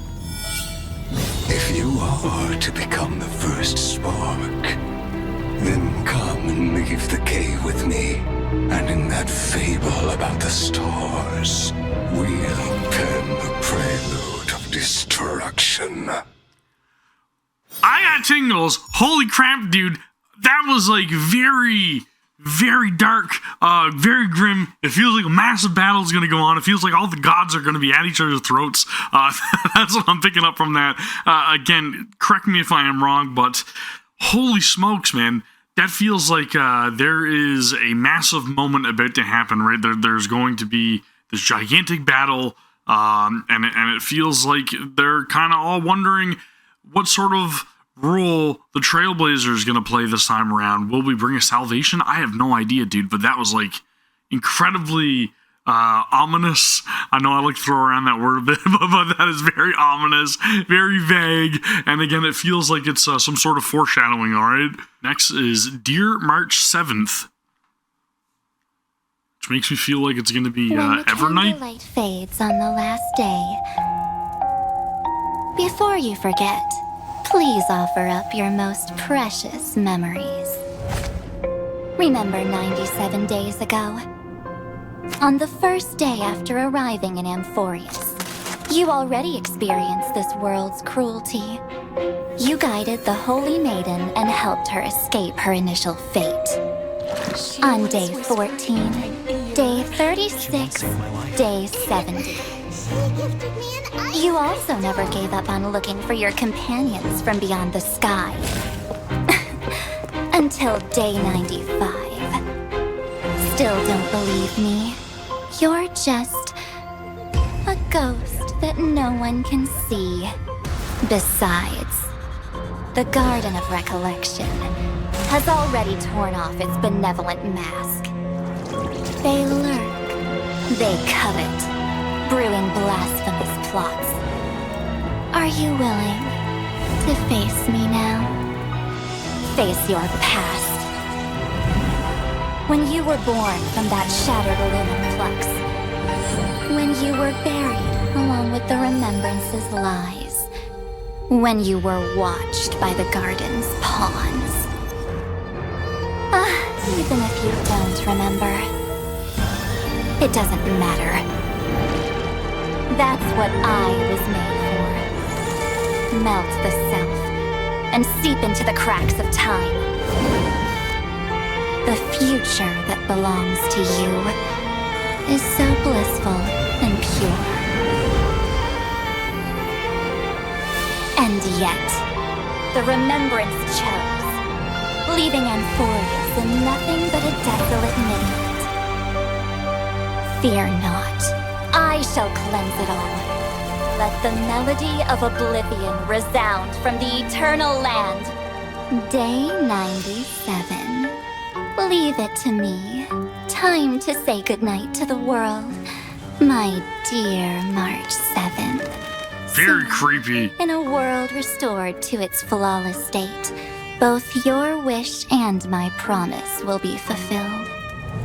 To keep trailblazing forever with the Astral Express. So again, I'm getting a lot of like imagery there showing like the infinity symbol and everything, and it makes me wonder if everything's just stuck in an infinite loop, and maybe Evernight is trying to essentially be like, hey, March 7th, I know you're like trying to do, you know, what you set out to do, which is find your friends and everything like that, but at the same time, you may have forgotten everything, but I was created to remember all of these deeds, all of these things that you have forgotten, and I'm going to perpetuate them. That's what I feel like. Again, it's really hard to grasp all of the info all at once, and there's so much imagery and everything going on, but again, I'm just so in awe at where the story goes in this game. It's just, it feels like it continues to grow and grow and grow and escalate and go past the points of previous chapters, and I really can't wait to get up to Amphoreus because it feels like it's going to be another fantastic chapter as well. Dude, that was great. Let's continue. Now it is Amphoreus Saga of Heroes. In the legend's ending, the world was pure chaos. Then the gods cast down the core flames, and the titans were born within. The destruction's black tide fell to the ground, as Doomsday's distant reckoning resounded. Yet still, there were giants who chased the flames, leading the way in the grand undertaking of Trailblaze. Flow, golden blood, flow. Converge into a boiling river that flows across the divine inscriptions of this world. Aglaia, the chrysalis of gold, you must caress the holy city's web and hearken to the sounds of the stars. There shall be the three-faced goddess traversing through myriad passages, bearing tidings to you from the universe. Tribute. Anaxagoras of reason has enough knowledge to refute the world and to stir up a torrent capable of enlightening all. Go seek the holy maiden who severs dawn from dusk, and let the sky become the slumbering cot from which she wakes. It was Hyacinth, right? Make him return. Mightiness, the lance of fury, pierce the enemy's camp with Kremnos' heroic souls. Dude. Set her at rest. Cyphra, the coin of whimsy. Command the frozen fate to once again flow. And that hand of shadowed Castorus, the master of the River of Souls. She has been granted the right to embrace and warm new life. Now blossoms at her fingertips. You will hear the chalice of plenty reverberating through eternity. You will see the veil of Evernight visiting before the break of dawn. Until the journey's end, when all beings reach the end of the earth. And the nameless new king ascends the throne alongside countless heroes to embark on the grand mission of deliverance. I have witnessed the distant past, where the blazing sun once etched the footprints of humanity. The children of humanity, known as the Chrysos heirs, have restored the gods' core flames and once more upheld the world. Losses are a constant on the flame chase journey, among which even life itself holds little value. Therefore, we cast even ourselves into the flame, only to inscribe the opening stroke in the poem of creation. Wow.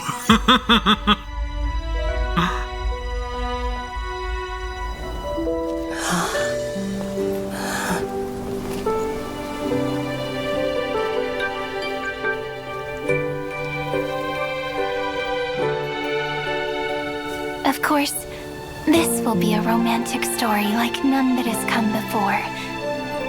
You think so too, right? Dude, holy crap, man, that had to be so, like, awesome to see, especially for everybody that was caught up to the story at that point and looking forward to what was coming in the future. And oh my god, dude, there's so many, like, hints and everything teased there. And it really shows you, like, all the characters that you're going to encounter within Amphoreus as well, right? Which is just, oh, dude, that is so beautifully done. So beautifully done. And it reminds me a lot of, like, again, I hate to keep referencing it because that's what it makes me think of, but it really makes me think of the Flame Chasers, right, from Honkai Impact 3rd. And I know a lot of you guys in the comments of the last video were kind of telling me, like, hey, listen, there are direct relations here, like, you know, you're onto something, but, like, it's not quite what you're saying you think it is. But anyways, holy smokes, dude, that is like, oh, man. I wish I was one of you guys up to that point and just looking at this and being like, oh my god, look what's coming. That is so awesome. Now it is Exotale Scene 8.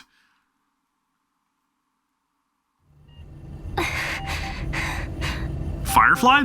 The rest Silver is up to Wolf? her now. Do I need to lend a hand with Amphoreus? No need. Kafka? You're just the audience for this act. The Astral Express is headed in the right direction, facing the Lord Ravager Iron Tomb. That is the safest path among all possibilities. Remember the oceanic planet of Lushaka? The script says that the Nameless will experience a peaceful trip there. But many years later, the Garden will break the confines of Amphoreus, with Herda paying the tragic price. In Destiny's worst outcome, a genius will meet a premature fall and embark on a blood-soaked campaign in the name of the Third Emperor. If they go to the Agate world, the Stellaron Disaster's ground zero, the Express will brush past Selenova. But on the other side of the cosmos, the Cienjo Alliance will stray from the Trailblaze and return to its original end. The Eighth Lord Ravager's ascending wings will sound the prelude to divine war. As for the Glass Belt, that stage for the morning actors, the Black Hole and the White Hole will devour each other at the end of that script, rupturing the cosmos. For that road leads to the most ferocious enemy, Zephyro. That's enough. Just thinking about it is scary. There'll be nothing we can do if it really ends that way. Fortunately, Destiny is still on the right track. Only 2 possibilities remain. So the chances are 50-50. In possibility A, the remembrance of Amphoreus will still head towards destruction. See you tomorrow, little Gray. Thank you for fulfilling my wish. Stand with me and become heroes! We will definitely write an ending like none that has come before. Farewells are unavoidable for the Trailblaze. On the road to defy the destruction, we must become used to loss in order to continue onward. This is going to be a very painful chapter, isn't it? Or there's possibility B. Something more tempting, but also more terrible. In the name of love, she will treasure all that has faded. Till the end of time, when the remembrance becomes the 4th kind of finality. Well, at least that ending will be gentle enough. Oh, come on. Please make sure it doesn't happen. The gazes of the eons will soon all fall upon upon Amphoreus. Why don't we meet them at the next stop after Penaclony wraps up? There'd better still be a next stop. Don't worry. The views of the road ahead are already reflected in those eyes.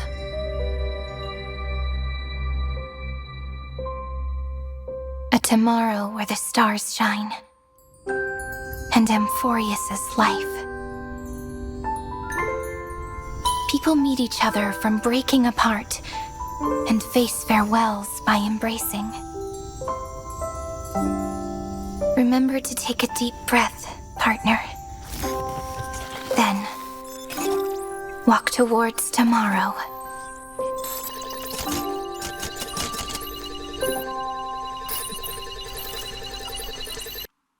Right there, man. There it is. Right there.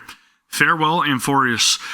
So again, it looks like it's going to be a very painful chapter, a very painful end to the chapter that is going to destroy my soul, which is fantastic. But it also shows that there were two possible outcomes there, right? There was the possible outcome of everything coming to an end and us having to say goodbye to the people that we met along the journey in Amphoreus being remembered, or it could also have the outcome of us just not wanting to say goodbye to Amphoreus and being stuck there for eternity, and that would be a form of finality, or the fourth form of finality, as Kafka put it. I believe it was Kafka that said that, but again, it's very interesting to see that they're all just like waiting to watch the events of Amphoreus to unfold, right? And everybody kind of is hoping and praying that it takes outcome A, in which, you know, we continue on past Amphoreus going towards destruction. And I don't know what that spells for us ultimately, but it seems like that's the best possible outcome. And I can't believe that they were mentioning like a more intimidating, more formidable adversary as well. But again, it should be interesting to see where the story goes from here. Again, I know I'm rambling a little bit too long, but I am very intrigued. Let's continue. Next, it is Golden Epic Trailer, Farewell, Cyrene. This may not hit me as hard as you guys just yet, but I can understand, okay? 3, 2, 1. Eyes open. Oh, the shooting star didn't arrive, but I know it might appear next time. So, I need to be prepared. Where should I start the story this time? Do you like this one? Romance and reason, working together as an unstoppable force? Or a contest between kings, with both law and strife raising the first banner of war? I see life and death never parting, so that the world has twice as much warmth. I also see the Holy Maiden of Twilight returning upon a rainbow in triumph and again. The tides rise and fall, with the ocean's songstress walking toward new life. Again and again, again and again. Beating hearts are finally honest with each other. And yet, all these warm tales still end with some small regrets.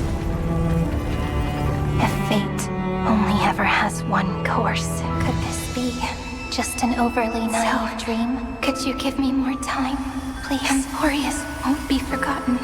You shall fade when the flowers bloom, for every ending begets a beginning. Then, let's try this. Erase time from eternity, and leave a blank space for the final story.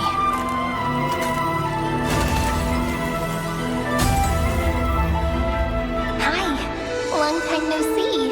Where should I start this time? Let me share a creative tip with you. Goodbye means hello. All right, it's your turn. At the very end, come imagine with me the true starry skies, just like my first hope. Would the shooting star come in like this, or this? Pity, I probably won't be around to see it, but we'll definitely meet again. in the distant future. Then it's set. When the time comes, please once again call me Cyrene, okay? Dude. That's heavy.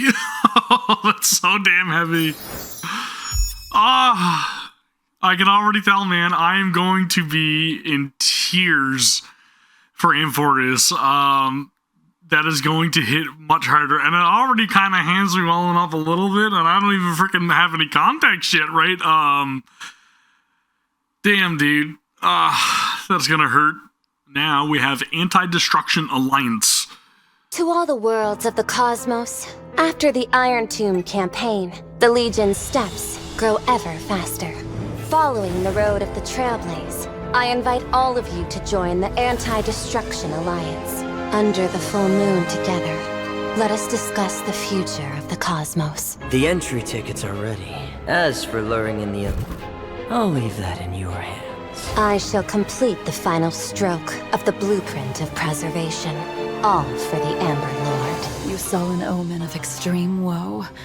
Does it mean that the Abundance's dregs will soon step in as well? This is a game of certain death. Dude, she's beautiful. Isn't that precisely the variable I've been waiting for? Don't worry. I'll inform the Intelligentsia Guild about the Leviathan research. Fudge me. The IPC's got some nerve thinking they can rope in the Galaxy Rangers. Boot Hill? Head lies the place where the lead hunter will appear! You actually found me? Guess that makes you the real detectives, huh? To hunt down a banished demon. I'm afraid you can't afford my price. When has Harmony's dance needed preservation's guidance? The blissful ball need not grace us. When I head to Astropolis, I'll uncover what the IPC truly thinks. IPC's at it again. Always gotta make itself look important. Sparksy? Dear Sparklies, you're in the Elations domain now. Time to play by the fool's rules. Don't go anywhere. Plain Arcadia's most magnificent masquerade is about to begin. And you, this game's protagonist. Promise me you'll turn everything upside down. The moment humans start to think, Aha begins to laugh, declaring war, Nanook. Count me in. I shall choose one lucky guest to become the Eon of Elation for 1 minute. Bring forth your spectacle and brawl till you're broken and bleeding. Destruction amid elation. Isn't that elating? Machiavelli on a new journey. I know you're watching. Guess who I am right now? Very, very intimidating. Stop at nothing, won't he? That's right. Nothing could please me more. Take this with you. Just this once. Oh? Elio's finally going to repay me? Facing an Eon head-on is unavoidable, and Aha is one of the trickiest ones. How this ends won't be decided by the script. Are we getting a new iteration of Silverwolf? Is that what that's teasing? I have no idea, dude. Again, I feel like this is going into Planecardia, right? Which I am aware of. But it seems like there's a lot of characters being teased here and a lot of things that are very important to the overarching story. But it almost seems like now there's an alliance formed to stop our progression towards destruction. Very, very interesting stuff. Let's continue. Life awakens from the night. You once wished to leave behind a snowflake for her.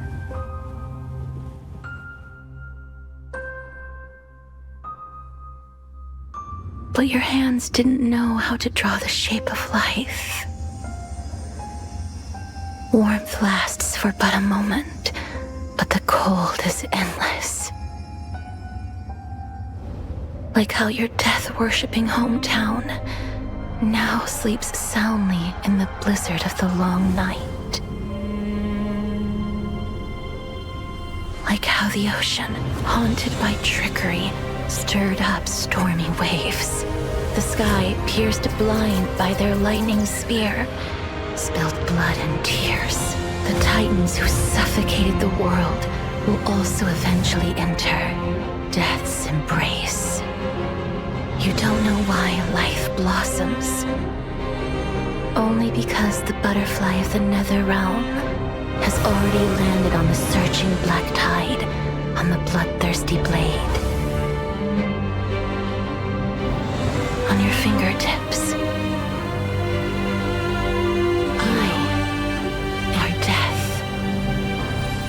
Well, I had the wrong idea about a casteress, right? I think that's who this is, right? I thought she was something to do with life. In the land of death, I dare not look at the garden of life.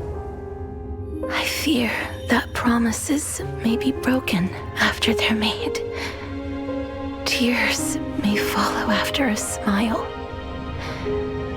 And then an eternal farewell may follow an embrace. It's better to have stayed in place and never had anything at all. Even so, death is not the end. To walk toward that distant tomorrow, we make a promise. The flame chase journey won't end with my departure. See you. We'll meet again on the shores of the West Wind. I gained inspiration from death, and should repay it in kind. Golden blood from death will not be shed. Just treat it like a game of death. Come with us. One day, just as we have testified for you, you will be able to testify for yourself. I wish I could be like all of you and embrace the world before death comes, so that the souls of the world no longer weep and the city bells never cease ringing. But she's afraid, right? Even if it's just once, I want to use these hands.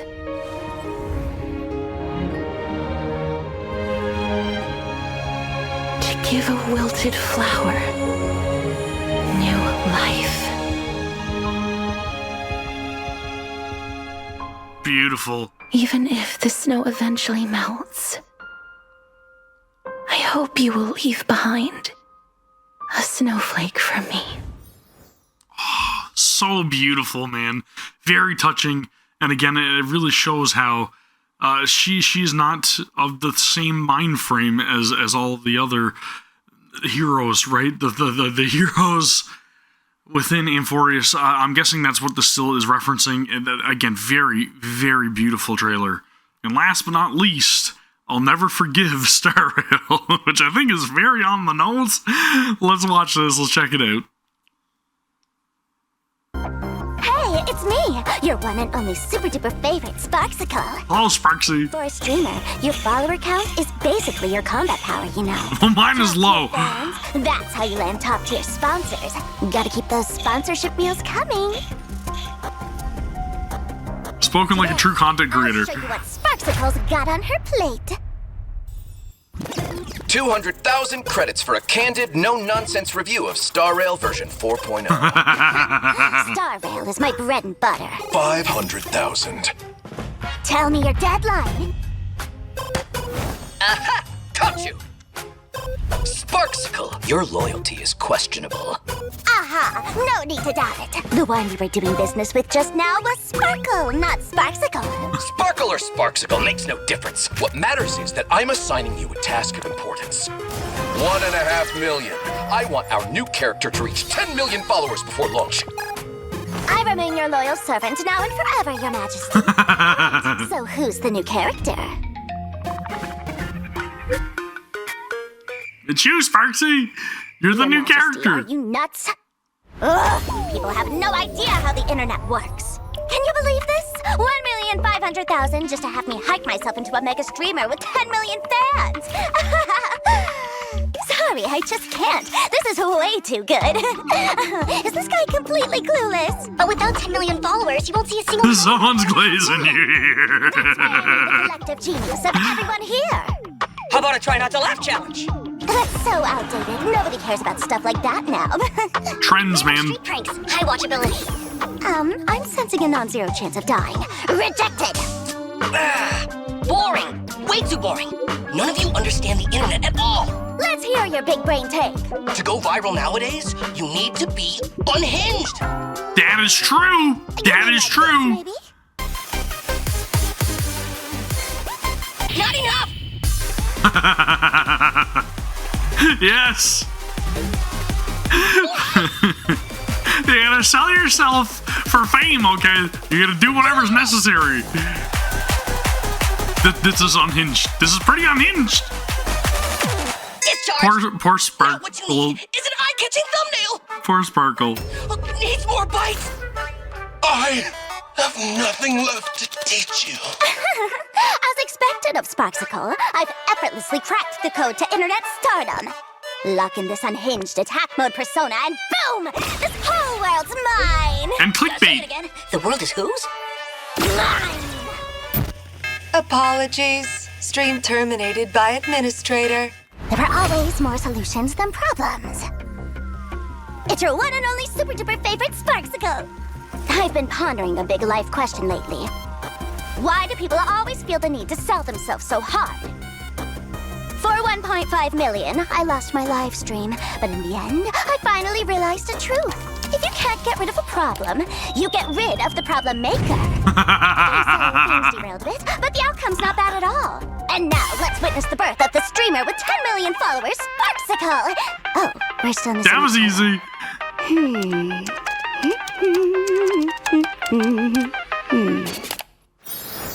And that is how you do it. I mean, I think that's pretty on the nose. If you know, you know.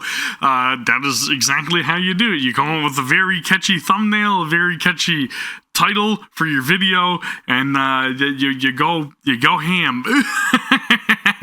Bang! Subscribers, views, followers, and so on and so forth.